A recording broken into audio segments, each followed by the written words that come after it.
31 साल का मुक्ति रंजन रॉय ओडिशा के भद्रक जिले का रहने वाला था, लेकिन नौकरी बेंगलुरु में किया करता था। बेंगलुरु के जिस मॉल में मुक्ति काम किया करता था, उसी मॉल में महालक्ष्मी भी काम किया करती थी।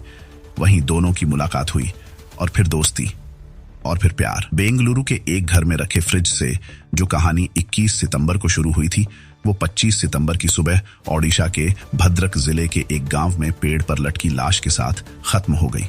जी हां, बेंगलुरु में रहने वाली 29 साल की महालक्ष्मी का कातिल मिल तो गया, लेकिन मुर्दा, क्योंकि उसने पुलिस के आने से पहले ही एक पेड़ से लटक कर खुदकुशी कर ली थी।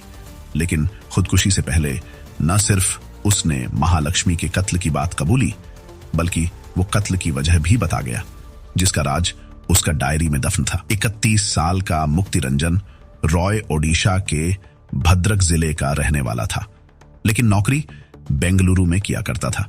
बेंगलुरु के जिस मॉल में मुक्ति काम किया करता था, उसी मॉल में महालक्ष्मी भी काम किया करती थी। वहीं दोनों की मुलाकात हुई और फिर दोस्ती और फिर प्यार, और यही प्यार महालक्ष्मी की जान ले गया। इस दिल दहला देने वाली वारदात की पूरी कहानी जानने से पहले आइए आपको बताते हैं कि खुदकुशी से पहले मुक्ति रंजन रॉय ने अपने सुसाइड नोट में क्या लिखा था। इस सुसाइड नोट से साफ है कि मुक्ति रंजन और महालक्ष्मी रिलेशनशिप में थे, लेकिन महालक्ष्मी कुछ और लोगों के भी करीब थी, और यही बात दोनों के बीच झगड़े की वजह बनी।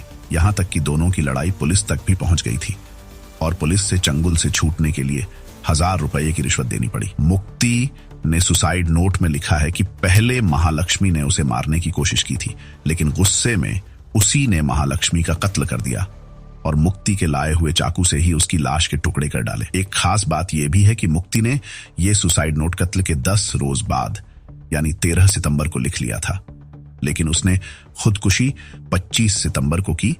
अब आइए आपको बताते हैं कि आखिर मुक्ति रंजन राय का सुराग बेंगलुरु पुलिस को कैसे मिला। 21 सितंबर को जब महालक्ष्मी की टुकड़ों में बंटी लाश फ्रिज से बरामद हुई, तब पुलिस को महालक्ष्मी का एक फोन भी मिला था। यह फोन 3 सितंबर से स्विच ऑफ था। महालक्ष्मी के कॉल डिटेल रिकॉर्ड से पहली बार मुक्ति रंजन रॉय का नंबर मिला। महालक्ष्मी के साथ ही गायब हो गया था मुक्ति रंजन। उधर जब पुलिस ने मॉल के उस शॉप में जब पूछताछ की जहां महालक्ष्मी काम किया करती थी, तो पता चला महालक्ष्मी आखिरी बार वहां 1 सितंबर को गई थी। उसी शॉप के बाकी मुलाजिमों से जब पूछताछ की गई तो पता चला कि एक और मुलाजिम भी गायब है, वो भी उसी 1 सितंबर से जब से महालक्ष्मी गायब थी। वो मुलाजिम मुक्ति रंजन रॉय था। अब पुलिस ने जब मुक्ति रंजन के कॉल डिटेल रिकॉर्ड को खंगालना शुरू किया तो पता चला कि 2 और 3 सितंबर को उसके मोबाइल का लोकेशन महालक्ष्मी के घर के आसपास ही थी। यहीं से पुलिस को मुक्ति पर शक हुआ। तफ्तीश के दौरान पता चला कि मुक्ति रंजन रॉय महालक्ष्मी के घर से कुछ दूरी पर ही अपने छोटे भाई के साथ किराए के एक घर में रहता है।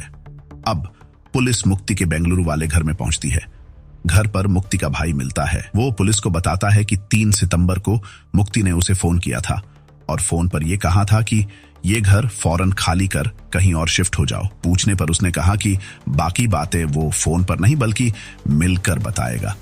इसके बाद मुक्त भाई से मिलता है और बताता है कि उसके हाथों एक खून हो गया है, इसीलिए अब वो बेंगलुरु में नहीं रह सकता और वो गांव जा रहा है। फिर उसने उसी वक्त बेंगलुरु छोड़ दिया। अब बेंगलुरु पुलिस ने मुक्ति के मोबाइल से उसके लोकेशन का पता लगाना शुरू किया। पहली लोकेशन भुवनेश्वर का मिली, फिर कोलकाता।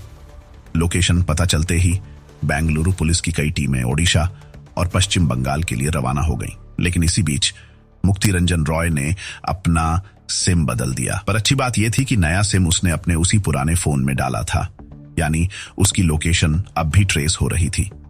भुवनेश्वर में बेंगलुरु की 3 टीमें पहुंच चुकी थी।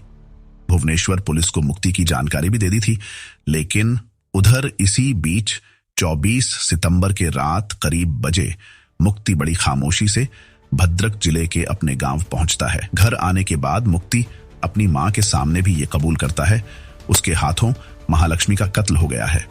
मुक्ति की मां ने लगाया ये संगीन इल्जाम। मुक्ति रंजन रॉय की मां ने यह भी इल्जाम लगाया कि उसे सैलरी के जो पैसे मिलते थे उनमें से ज्यादातर वो महालक्ष्मी पर ही खर्च कर देता था। फिर भी महालक्ष्मी उससे और पैसों और तोहफों की डिमांड करती थी।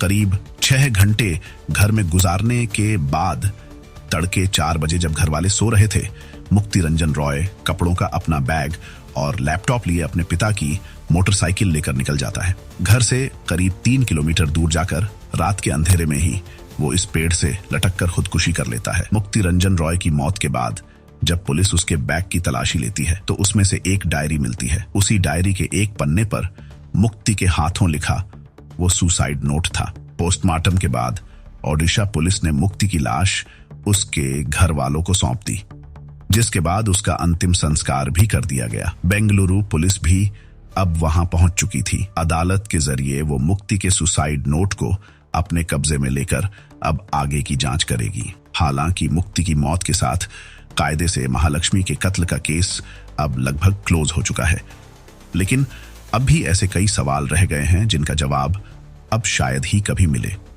यहां तक कि महालक्ष्मी की लाश के टुकड़े करने के लिए जिस तेज धार हथियार का इस्तेमाल किया गया वो भी पुलिस बरामद नहीं कर पाई है और अब शायद कभी बरामद कर भी ना पाए।